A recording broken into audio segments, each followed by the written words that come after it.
ఆ రోజు income tax వాళ్ళని కూడా తనే పిలిపించుంటుంది.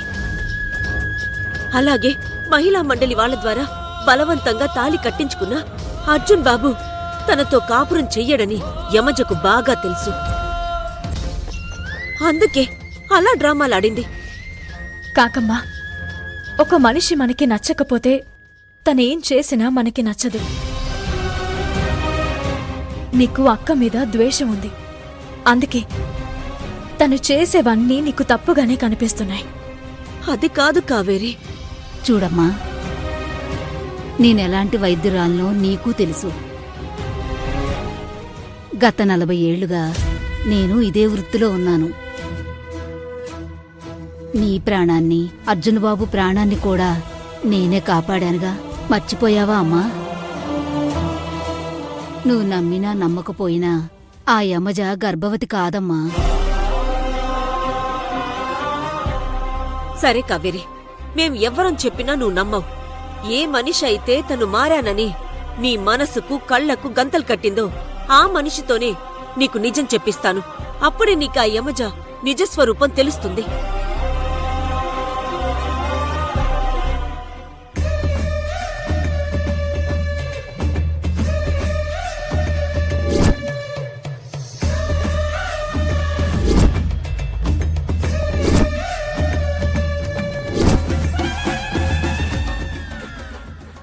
యమజా, చాలా థ్యాంక్స్ అత్తయ్య. మీరు నా కోసం అమ్మమ్మతో గొడవ పడ్డారు. నేను భోగి మంటలు వెలిగించేలా చేశారు. అది నీ కోరిక కదమజా. కోడలు అడిగిన దాన్ని ఏ అత్తయినా కాదంటుందా చెప్పు?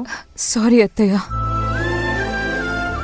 నీ మంచితనాన్ని అర్థం చేసుకోకుండా ఇంతకాలం నిన్ను చాలా బాధ పెట్టాను. అయ్యో అత్తయ్య, నువ్వు కంప్లీట్గా నా బుట్టలో పడిపోయావు.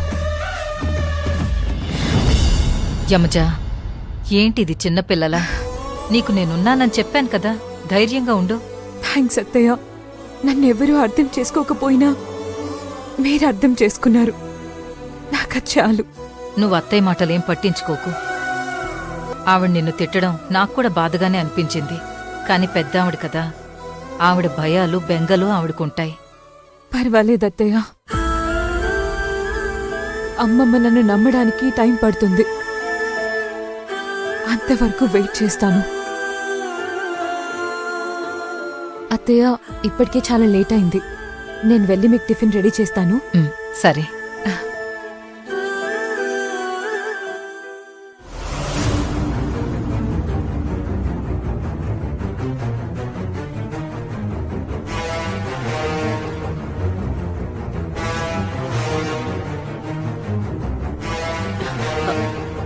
పెద్దమ్మా, ఆ అల వస్తుంది. నువ్వు అనుకున్నదే నిజమైంది పెద్దమ్మా. ఆ యమజ ప్రెగ్నెంట్ కాదని నాటు వైద్యురాలు చెప్పేసింది. ఇక ఆ యమజ వాళ్ళకి ఇత్తడే. పోలీసులకి చెప్పేశాను, వచ్చేస్తూ ఉన్నారు. మంచి పని చేసావు కాకి. ఇక యమజ కదా కంచికే, ఆ ఆలేమో జైలుకి.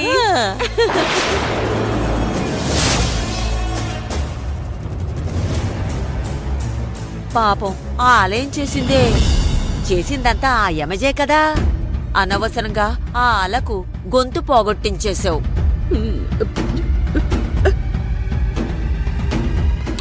నీకు తెలీదు పెద్దమ్మా, పాపాలు చేసేది యమజే అయినా ఎంకరేజ్ చేసేది ఆలే. కిడ్నాపులకి ఎక్కువ, మర్డర్లకి తక్కువ అంటూ పెద్ద బిల్డప్లు ఇస్తుంది. అందుకే దాని నోరు కట్టించాను.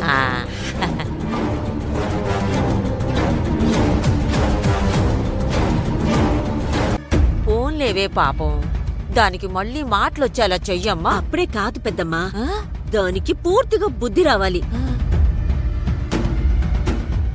ఆల్రెడీ నేను నాటు వైద్యురాల దగ్గర గుళికలు తీసుకున్నాను. వాటిని ఒక డబ్బాలో వేసి కిచెన్లో పంచదార డబ్బా పక్కన పెట్టాను. గుళికలెందుకే? అవి మింగితే అలకి వాయిస్ వచ్చేస్తుంది. కానీ నేనప్పుడే వాటిని అలకివ్వనుగా. పోలీసులొచ్చి అరెస్ట్ చేసి తీసుకెళ్లేటప్పుడు ఇస్తాను. టింగ్ ఓ టింగ్. ఒసే పిచ్చి కాకి, కంచంలో బిర్యానీ పెట్టాక ఎవరైనా ఆగుతారా? నేనిప్పుడే వెళ్ళి ఆ గుళికలు మింగేస్తాను.